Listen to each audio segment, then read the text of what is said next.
help us all to love you more and more and more and more and still yet more till we become worthy of union with you, and help us all to hold fast to Baba's Dham until the very end. Avatar Meher Baba ki jai. Avatar Meher బాబాకి జై.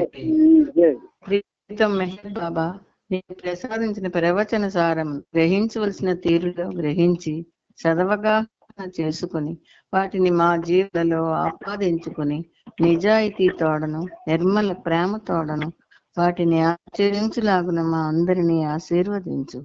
అట్టి జీవన శైలిలో జీవించినట్టు అందరినీ అనుగ్రహించు. Avatar Meher బాబా की जय. Avatar Meher బాబా की जय.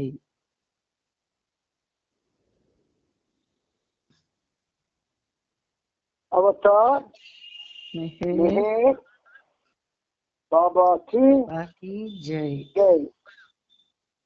అందరికీ జై బాబా. ప్రేమపూర్వక జై బాబాలు. ఈరోజు కూడా ప్రభు ఆయన యొక్క సహజీవన కార్యక్రమంలో బాబాతో పాలు పంచుకునే భాగ్యాన్ని మనందరికీ కలిగించారు. ఆ ప్రభువుకి మన అందరి తరపున సహస్ర కోటి పాదాభివందనాలు. ప్రపంచ భక్త కోటి తరపున సహస్ర కోటి పాదాభివందనాలు తెలియజేస్తూ మనం ఈ సహజీవనంలో భాగంగా ప్రతిరోజు మెహర్ ప్రభు చరిత్ర చదువుకుంటూ 10వ వాల్యూమ్ 10వ భాగంకి వచ్చాం. అందులో నిన్నటి వరకు మనం 4054వ పేజీ వరకు వచ్చి అక్కడ ఆ మీద ఉన్నటువంటి ఒక వాక్యాన్ని పూర్తి చేసుకొని ఆపుకున్నాం. అదొక 4 లైన్లు ఉన్నటువంటి పేర, అది చదువుకొని ముందుకి ప్రయాణం చేద్దాం. ఖుదాబాద్ లో బాబా నవంబర్ 25వ తేదీన ఇక్కడ మనం ఎక్కడ ప్రయాణం ఆపుతున్నామో ఆయనతో మనం ప్రయాణం చేస్తూ ఉన్నాం కనుక ఆ ప్రయాణం అనేది మనకి పుస్తకం చదవడం అని మనం మామూలుగా మన భాషలో మాట్లాడుకున్నా ఆయనతో ప్రయాణమే. అందుచేత అక్కడైతే మనం ఆ ప్రయాణాన్ని ఆఫ్ చేసామో అక్కడి నుంచి మళ్ళీ మనం కంటిన్యూ చేస్తున్నాం. ఫరీదాబాద్ లో బాబా నవంబర్ 14వ తేదీన జరీ బక్ష్ సమాధి పరిరక్షకుడిని ప్రక్కకు తీసుకువెళ్ళి అతని కాళ్ళు కడిగి ప్రణమిల్లి ప్రేమ కానుకగా 21 రూపాయలు ఇచ్చారు. ఆ వ్యక్తితో కలిసి బాబా మళ్ళీ జరీ బక్ష్ సమాధి వద్దకు వెళ్ళాడు. అక్కడ 74 మంది పేదవారి కాళ్ళు కడిగి వారి పాదాలకు తన తలని ఆంచి ఒక్కొక్కరికి 10 రూపాయలు ఇచ్చారు బాబా. అక్కడికి మనం ఆపుకున్నాం. ఈరోజు మరి కొంచెం ముందుకు వెళ్ళడానికి ప్రయత్నం చేద్దాం. ఆ పరిరక్షకుడు ఫాతిహా ప్రార్థన చేశాడు. బాబా తన పనిలో విజయం సాధించాలని ఏరిస్ హిందూ బైబిల్ ఉస్తాద్జీ ప్రార్థించారు. ఖురాన్లో మొదటి అధ్యాయం అయిన ఫాతిహా ముస్లింలకు పవిత్రమైనది. అది భగవంతునిచే మహమ్మద్ ప్రవక్తకు 2 సార్లు వివరించబడింది. అది ఖురాన్లో నిర్దిష్టమైన విభాగం అని సూచించదగినదని మహమ్మద్ చెప్పారు. ఫాతిహాలోని మొదటి పంక్తులు ఇలా ఉన్నాయి: భగవంతుడికి జయజేలు. సమస్త భువనాల నేలే ఆ ప్రభువుకు జయజేలు. సర్వదయాళుడు కరుణాంతరంగుడు అయిన ఆ ప్రభువు యుగాంతమందున జీవుల పాపపుణ్యాలకు అనుగుణంగా న్యాయాన్ని నిర్దేశించే రారాజు. ఓ ప్రభు, నీకిదే మా ఆరాధనలు. నీ సహాయాన్ని కోరి నీ కొరకే విలపించే మమ్ములను సరైన మార్గంలో నడిపించు. నీ అనుగ్రహానికి పాత్రులైన వారు చరించే ఆ మార్గంలో మమ్ము చరింపజేయి. నీ క్రోధానికి గురైన వారికి అందరానిది ఆ దారి. భగవంతుని యొక్క క్రోధానికి మానవుడు బలి అయ్యే పరిస్థితి ఉన్నది అని ఆ పాతిహారు అని భక్తులు మనకి తెలియజేస్తూ ఉన్నాయి. వెంటనే బాబా ఒక హిందువులు వెంట పెట్టుకుని 5 హిందూ కుటుంబీకుల ఇళ్ల వద్ద భిక్ష అడిగారు. 24 మంది హిందూ కుటుంబ పెద్దలు బాబా నుండి భిక్షను అందుకున్న తరువాత బాబా మొదట వారి పాదాలను కడిగి మోకరిల్లారు.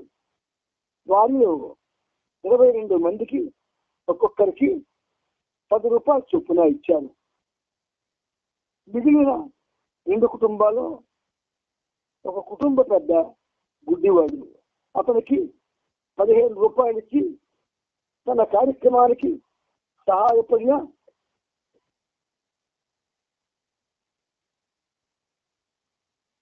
రెండవ కుటుంబ పెద్దకు 20 రూపాయలు ఇచ్చారు.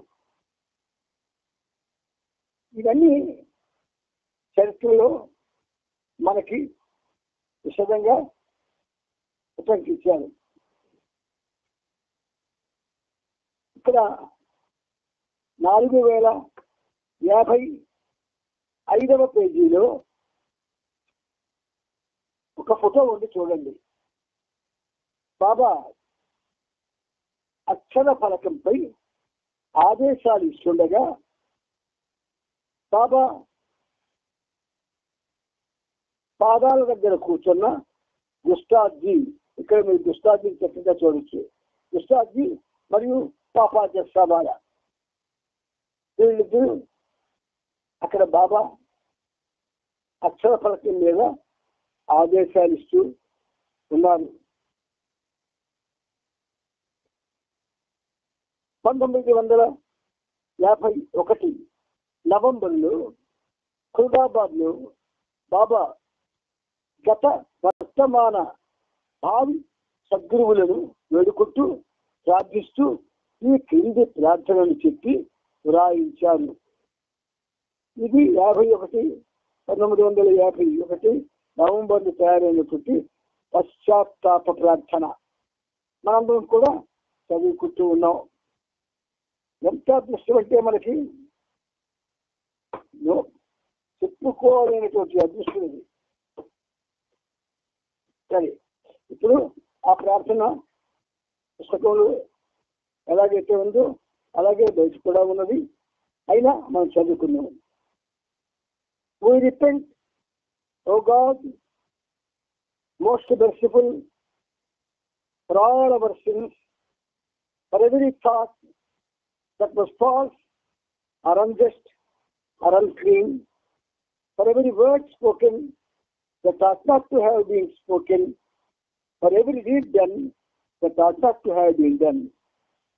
We repent for every deed and word and thought inspired by selfishness, and for every deed and word and thought inspired by hatred. We repent most especially for every lustful thought and every lustful action, for every lie, for all hypocrisy, for every promise given but not fulfilled, and for our slander and backbiting. Most especially also, we repent for every action that has brought ruin to others, for every word and deed that has given others pain, and for every wish that pain should be for others. In your unbounded mercy, we ask you to forgive us, O God, for all these sins committed by us, and to forgive us for our constant failures to think and speak and act according to your will.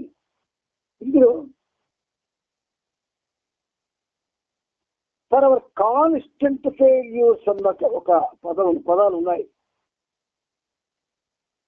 Constant, నిరంతరాయంగా మేము fail అయిపోతున్నాం. మీ మీద ఏవైతే చెయ్యకూడదు అని చెప్పబడ్డాయో యుగాల నుంచి మానవులు అది చేస్తూనే ఉన్నారు. అందువల్ల forgive us for our constant failures, జన్మల నుంచి కూడా మేము విఫలత చెందుతూ ఉన్నాం. అంచేత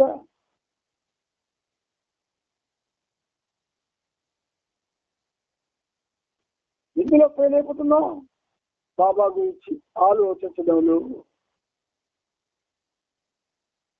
ఆయన గురించి మాట్లాడడంలో,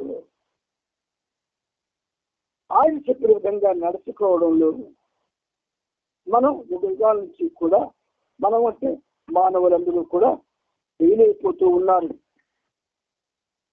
ఈ ఫెయిల్ అయిపోవడం అన్నది ఒక విధంగా సంస్కారాల యొక్క దురదృష్టకరమైన ఒత్తిడి వల్ల మానవులు ఈ విధమైన పరిస్థితిని ఎదుర్కోవాల్సి వస్తుంది. సరే, ఇప్పుడు మనం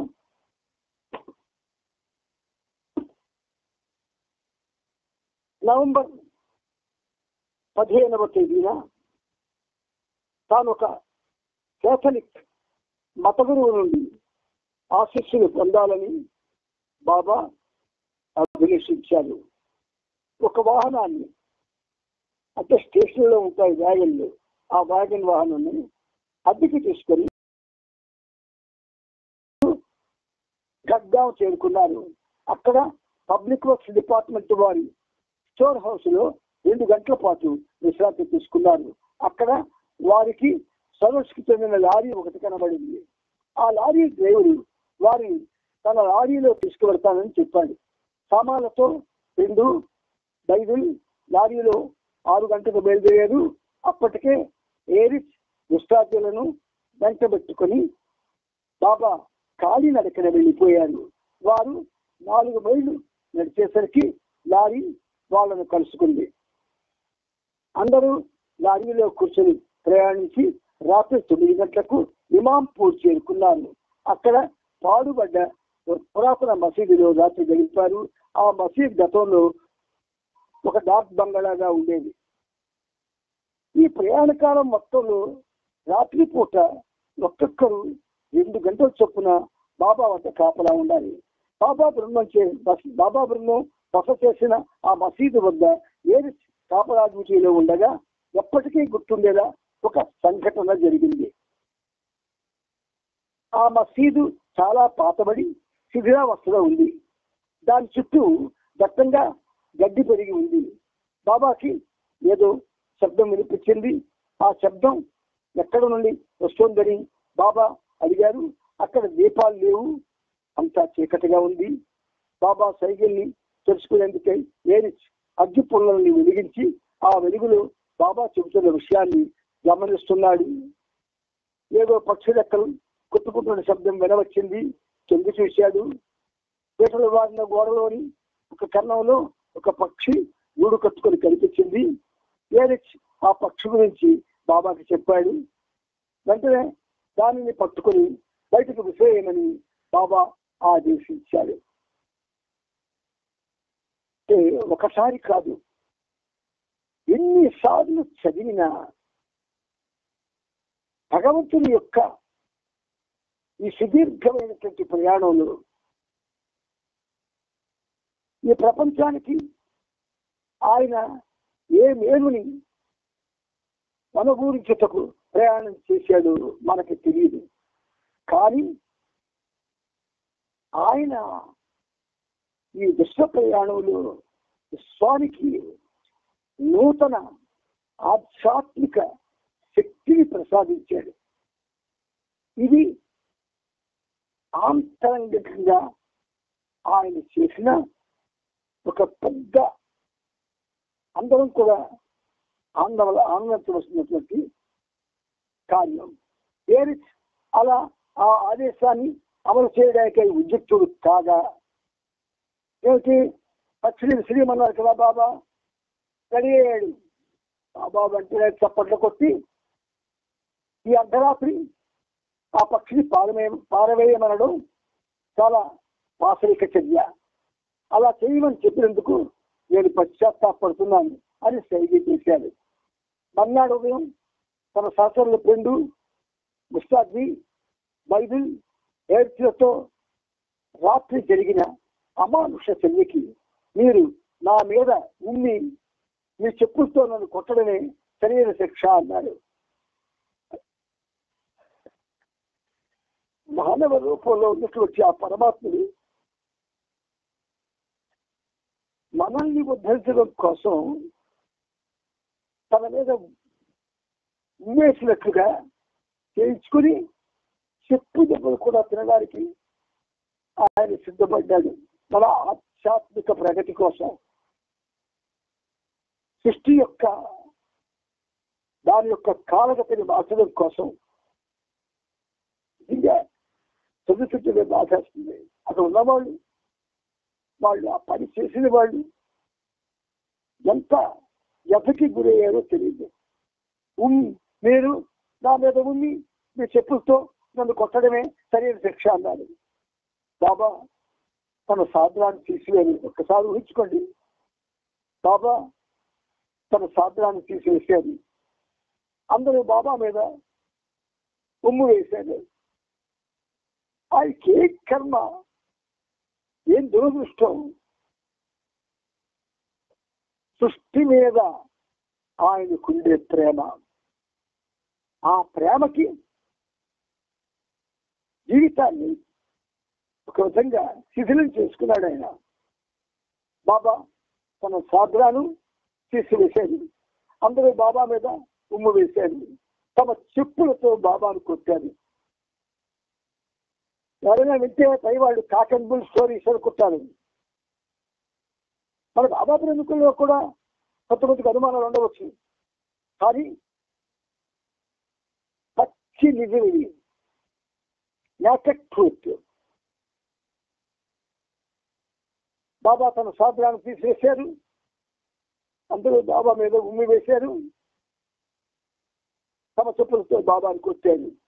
భారతదేశంలో ఇలా చేయడం అత్యంత హీనమైన అవమానంగా పరిగణించబడుతుంది. బాబా ప్రాయశ్చిత్తంగా తన చెవులను చేతులతో నిలిపెట్టుకొని నాలోని క్రూరత్వానికి ఇదొక గుణపాఠం, ఇక మీదట ఎప్పుడు క్రూరంగా ఉండను అన్నారు. ఇంటికే జరుగుతుందనమాట. ఎన్నిసార్లు చదివిన ఇక్కడికి వచ్చేకి గుండె కవలికలు ఆగిపోతాయి మనందరికీ.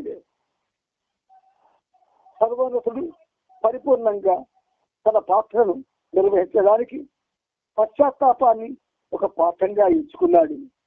సాధకుడిగా లోపరహితంగా తన పాత్రను లోకానికి చూపిస్తూ, సాధకుడిగా లోపరహితంగా తన పాత్రను లోకానికి చూపిస్తూ పరమపదం చేరే మార్గంలో బాంధుడిగా అంటే బాటసారిగా మారాలంటే పశ్చాత్తాపమే పరమోన్నతమని ఆచరించి చూపించాడు. ఈ సంఘటన హృదయాన్ని రేయింపజేస్తుంది. ఇమాంపూర్లో నవంబర్ 22వ తేదీన బైబిల్, అన్నం, పప్పు వండాడు. వారి సామానంతా తీసుకెళ్ళడానికి రెండు ఒక బండిని సిద్ధం చేశాడు. మర్నాడు ఉదయం 9 గంటలకు ఎడ్ల బండిలో వారి సామానంతా ఎక్కించి అందరూ కాలినడకన మెహరాజాద్కు ప్రయాణమయ్యారు. ఆ రోజున బాబా తెల్లని కఫ్ని ఆకుపచ్చ తలపాగా ధరించాడు. తెల్లని కఫ్ని ఆకుపచ్చ తలపాగా ఎంత అందంగా ఉంటారో ఊహించుకోండి. మెహరాజాద్ దగ్గరలో ఉండే టెంబీ కొండపై 1947లో బాబా ఏకాంతవాసం చేశాడు. అప్పుడు బాబా ఉపయోగించిన 2 చిన్న క్యాబిన్లను పాద్రి మరొకసారి బాగు చేసి బాబా కొరకు సిద్ధంగా ఉంచాడు. బాబా ఆదేశానుసారం మెహరాజాద్లో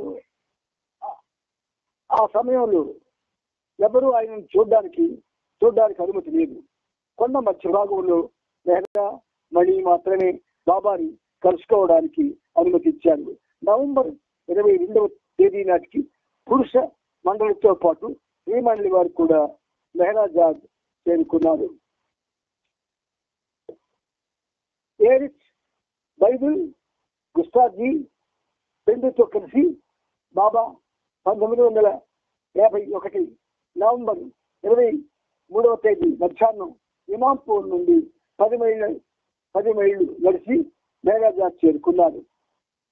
కానీ మెహరాజాద్ ప్రాంగణంలోకి వెళ్లకుండా బాబా అక్కడి భవనాల వెనుక వైపు నుండి వెళ్లి కొండ ఎక్కడం ప్రారంభించారు. బాబా ఆదేశం ప్రకారం మెహరా మణి కొండ మధ్య భాగంలో బాబాను కలిశారు. మెహరాను చూడకుండా ఉండడం కొరకు బాబాతో ఉన్న 4 పురుష సహచరులు కొండ ఆవుల వైపులకు వెళ్ళిపోయారు. మెహరా మణి వీరిద్దరితో బాబా ఇలా చెప్పారు, నా ఆరోగ్యం బాగానే ఉంది. హైదరాబాద్ నుండి వచ్చే దారిలో కొన్ని కష్టాలు ఎదురైనా నా ఆరోగ్యం దెబ్బతని లేదు. మేమంతా సుమారు 200 మైళ్ళు నడిచాం. మిగిలిన దూరం అంతా బస్సుల్లోనూ రైళ్లలోనూ ప్రయాణించాం. దారిలో టోకాలోని ప్రవరా నది సంగమాన్ని దాటి ఇమాంపూర్ చేరుకొని అక్కడి మసీదులో ఉన్నాం. ఒకసారి మేము ఎక్కడా ఆగకుండా ఏకధాటిగా 20 మైళ్ళు నడిచాం. అలా తమ ప్రయాణ వివరాలను చెప్పిన తరువాత బాబా కొండ మీదకు నడక సాగించారు. మెహరా మణి మెహరాజాద్కు వెళ్ళిపోయారు. ఇక్కడ ఏకాంతవాస కొండపై మనోనాస్ క్యాబిన్ బయట కాపలాకాస్తులు నవజీవన శాస్త్రులు బైబిల్ వేయచ్చు. అక్కడ కనిపిస్తున్నారు చూడండి, బాబా బైబిల్ వేయచ్చు కూడా. ఆ క్యాబిన్ కూడా ఉన్నది. ఆ కొండపైన ఉన్న క్యాబిన్లను పాద్రి మరమ్మత్తు చేయించడంతో పాటు ఏరిచ్ 2 బైబిల్ గుస్తాజీల కొరకు ఒక చిన్న షెడ్ కూడా నిర్మించాడు. శాస్త్రులు తీసుకొచ్చిన 5 మతాలకు చెందిన చదువురాతి నమూనాలను బాబా క్యాబిన్ లో ఉంచారు. ఆ సమయంలోనే మళ్ళీ మనోనాస్ కార్యక్రమం ప్రారంభమైంది. కొండ మీద అదే పనిగా గాలులు వేససాగాయి. పగలు రాత్రి ఏ సమయంలోనైనా అక్కడ ఉండడానికి నిజానికి భరించలేనిదిగా పరిణమించింది.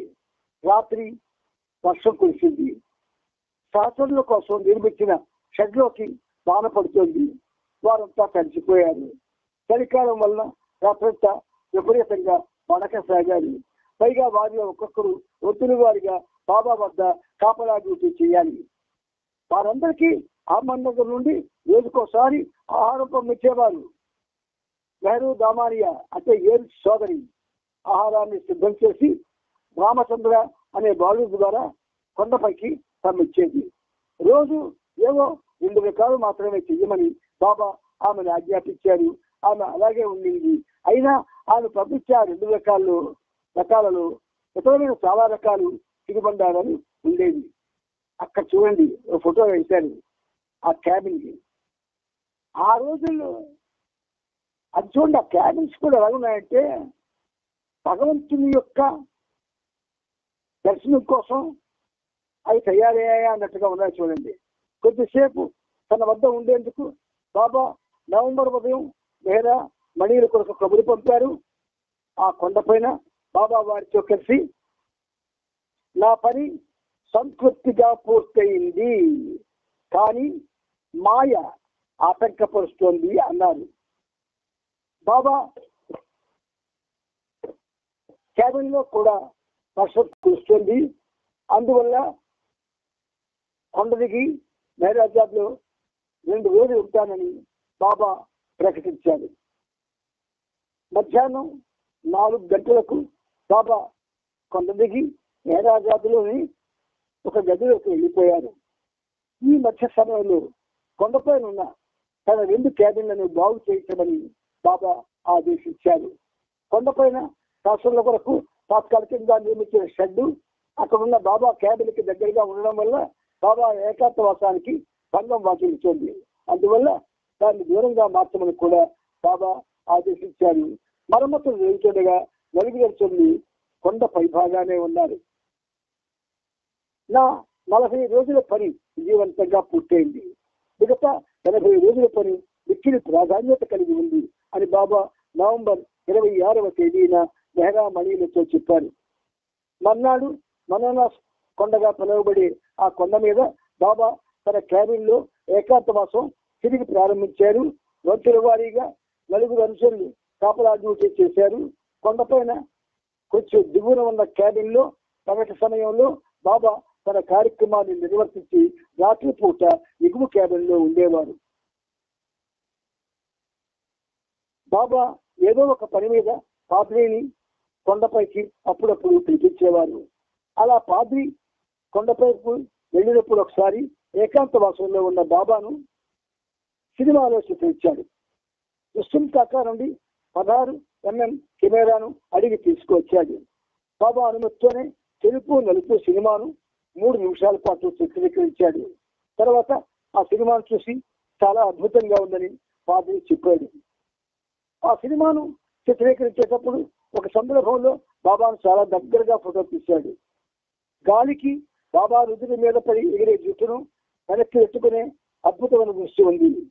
బాబా ఏకాంతవాసం ముగిసిన తరువాత పాద్రి ఆ ఫిల్మ్ను బాబాకి ఇవ్వడం, బాబా దాన్ని తన కోట్ జేబులో వేసుకోవడం జరిగిపోయాయి. మళ్ళీ తర్వాత ఎప్పుడు పాద్రి దాన్ని చూడలేదు. అది ఇప్పటికీ దొరకలేదు. 1951 డిసెంబర్ 1వ తేదీ నుండి బాబా కేవలం నీళ్లు మాత్రం తాగుతూ 4 రోజులు ఉపవాసం ఉన్నారు. ఈ ఉపవాస సమయంలో ఒకానొక సందర్భంలో బాబా ప్రతి క్షణం నేను మరణిస్తున్న భావనను పొందుతున్నాను, క్షణ క్షణము నేను ఘోరంగా మరణిస్తున్నాను అన్నారు. చూడండి ఎలా అన్నారు, ప్రతి క్షణం నేను మరణిస్తున్న భావనను పొందుతున్నాను, క్షణ క్షణము నేను ఘోరంగా మరణిస్తున్నాను అన్నారు. చాలా లోతైనటువంటి వాక్యాలని. అవి మనం చెప్పుకోవాల్సిన టైము ప్రత్యేకంగా మనకి బాబా ఇస్తారు. బాబా ఒక మంచి బస్సును వెతికేందుకు గాను బైబిల్ని పంపించారు.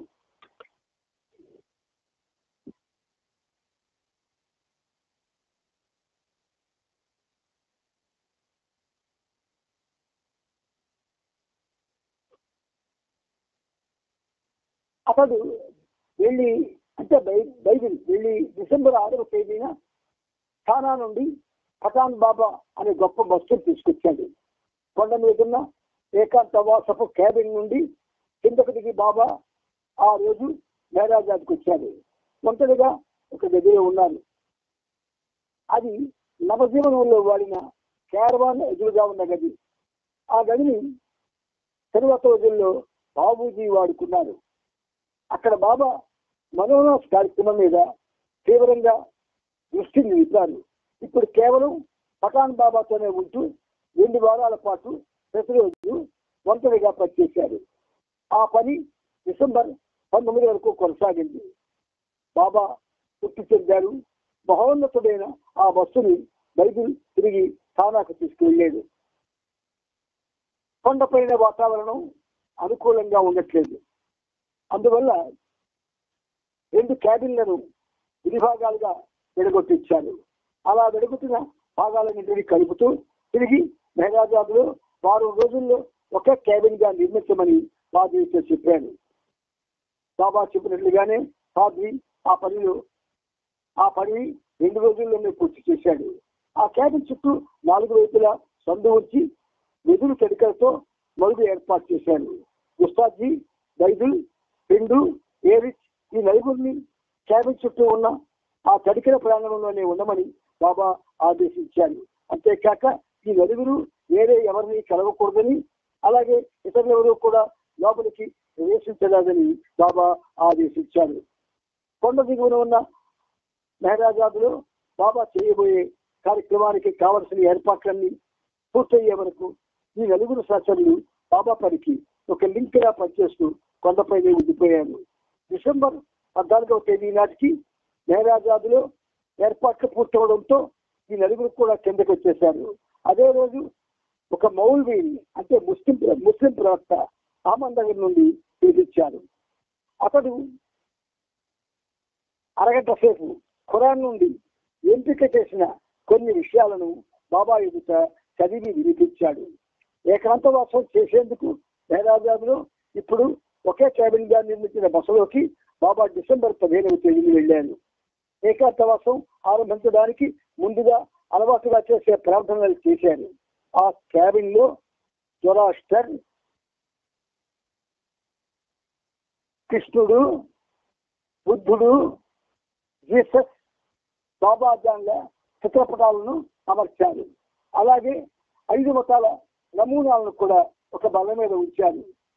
మహమ్మద్ ప్రవక్త ఫోటో అందుబాటులో లేని కారణంగా ఇస్లాం మతంలో విగ్రహారాధన నిషేధం కదా, ఒక కాగితం మీద పూజనీయమైన అల్లా, మహమ్మద్, ఫాతిమా, హసన్ మరియు హుసేన్ల పేర్లు రాయించి ఆ కాగితానికి ప్రేమ కట్టించి అక్కడ ఇచ్చారు.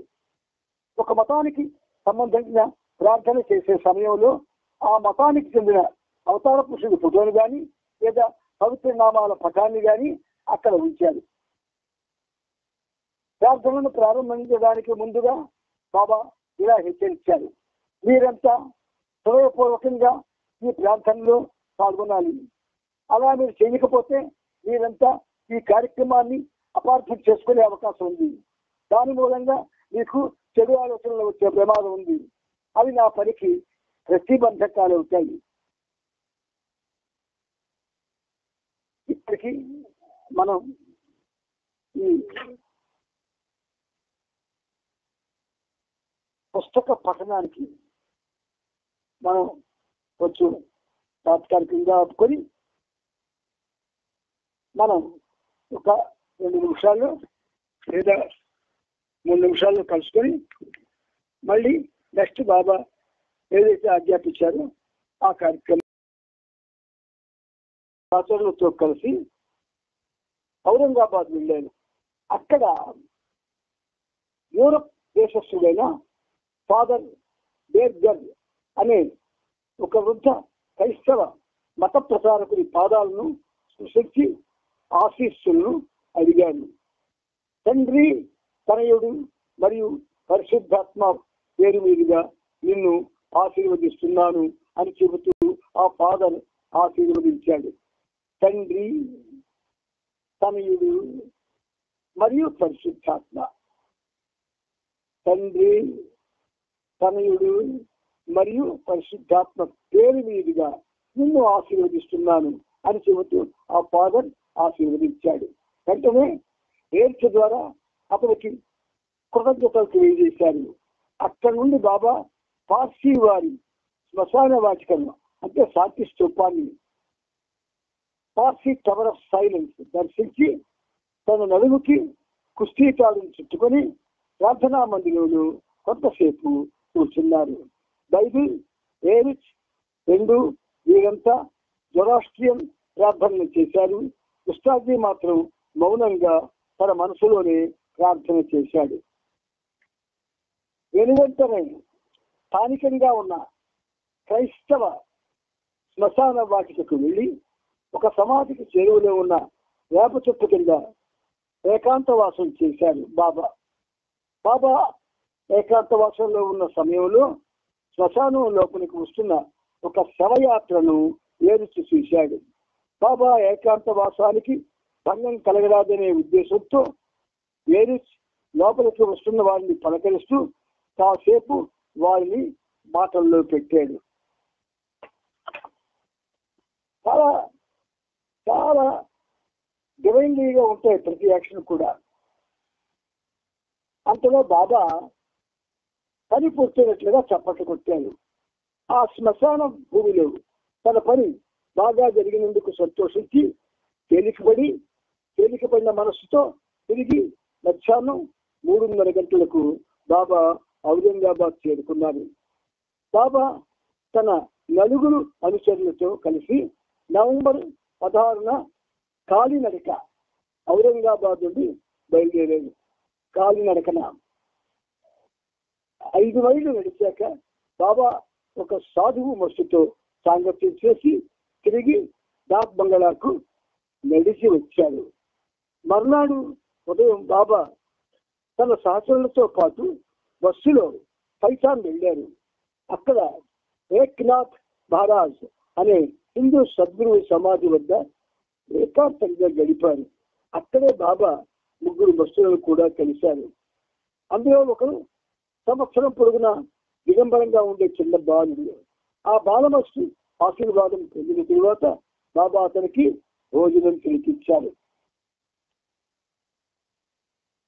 వారంతా ఉదయం 11:30 తిరిగి ఔరంగాబాద్ వచ్చారు. భోజనం తర్వాత జాల్నాకు రైల్లో వెళ్ళారు. బాబా అక్కడ చల్లేవాలా బాబా అనే ఒక మంచి మస్తుని కలిశాడు. ఆ సమయంలో ఆ మస్తు తనని మెహరాబాద్ తీసుకువెళ్ళమని పట్టుబట్టాడు. అయితే ఆ సమయంలో అది తనకి వీలు కాదని బాబా అతనికి వివరిస్తూ అహ్మద్నగర్కు వెళ్లి ఆది సీనియర్ని కలవమని సూచించారు. ఏరిచ్ ఒక చిన్న కాగితంపై అడ్రస్ రాయిగా బాబా సంతకం చేశాడు. ఆది సీనియర్ ఆ కాగితాన్ని చూసి అది నమ్మదగ్గదిగా భావిస్తాడని బాబా సంతకం చేశాడు. కానీ ఆ వస్తు బాబా సూచించినట్టు చేయలేదు. బహుశా అది ఆ వస్తుకి బాబాకి మధ్య సందేశం కాబోదు. బాబా తన అనుచరులతో పాటు రాత్రి 9:30 గంటలకు తిరిగి ఔరంగాబాద్ చేరుకున్నారు. బాబా 2 రోజులు కలిసిన సాధువు 2 రోజుల ముందు కలిసిన సాధువు బస్సుని నవంబర్ 18వ తేదీ ఆదివారం నాడు మళ్ళీ కలిశారు. ఈలోగా హైదరాబాద్ లో ఉన్న శ్రీమండలి వారిని నవంబర్ 21వ తేదీన మెహరాబాద్ కు కారులో పంపమని విష్ణుకి టెలిగ్రామ్ పంపించారు. తరువాత పురుష సభ్యులు విష్ణు, నీలు, కాకాబరియా, డాంకిల్, సైకోబాద్ మరియు కృష్ణనాయర్ను రైల్లో బయలుదేరమని ఆదేశించారు. ఆ అర్ధరాత్రి బాబా ఔరంగాబాద్ నుండి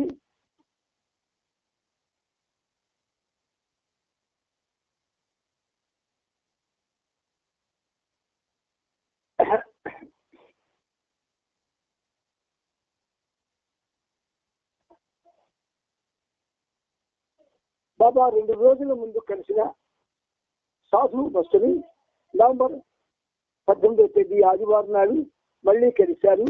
ఈలోగా హైదరాబాద్ లో ఉన్న శ్రీమండలి వారిని నవంబర్ 21వ తేదీన మెహరాబాద్ కు కారులో పంపమని విష్ణుకి టెలిగ్రామ్ పంపించారు. తర్వాత పురుష సభ్యులు విష్ణు, నీలు, కాకాబరియా, డాంకిల్, సైకోబాద్ మరియు కృష్ణనాయర్ను రైల్లో బయలుదేరమని ఆదేశించారు. ఆ అర్ధరాత్రి బాబా ఔరంగాబాద్ నుండి నాందేడ్కి బయలుదేరి మర్నాడు ఉదయం చేరుకున్నారు. సామానంతా డాక్ బంగ్లాలో ఉంచి ప్రార్థనలు చేసి గురు గోవింద సింగ్ మందిరానికి వెళ్లి అక్కడ బాబాకు వచ్చేసేపు ఒంటరిగా కూర్చున్నారు.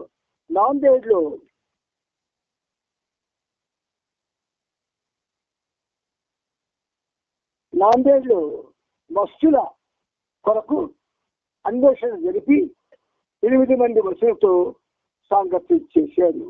ఆ రోజు రాత్రి 10:15 తిరిగి ట్రైన్లో ఔరంగాబాద్ కు వచ్చారు. నాందేడ్ లో దౌలత్ సింగ్ బాబాను కలిశాడు. జ్వరం తీవ్రంగా ఉన్నప్పటికీ అతడు బాబా ఆజ్ఞకు లోబడి అక్కడికి వచ్చాడు. బాబా నవంబర్ 20వ తేదీన రోజంతా ఔరంగాబాద్ లో వస్తు కార్యక్రమాన్ని కొనసాగించాడు.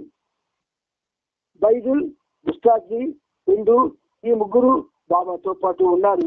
దౌలత్ సింగ్ అనారోగ్యంతో ఉండడం వల్ల అతనికి సాయంగా ఏరిస్ డాక్ బంగ్లాలో ఉండిపోయాడు. దౌలత్ సింగ్ కాలినడకన ప్రయాణం చేయలేని పరిస్థితి వల్ల మర్నాడు అతన్ని తిరిగి బెంగళూరు పంపించి వేశాడు. ఇది కథ కాదు, అవతారం యొక్క భౌతిక, ఆధ్యాత్మిక, ఆంతరంగిక కార్యక్రమ వివరాలు.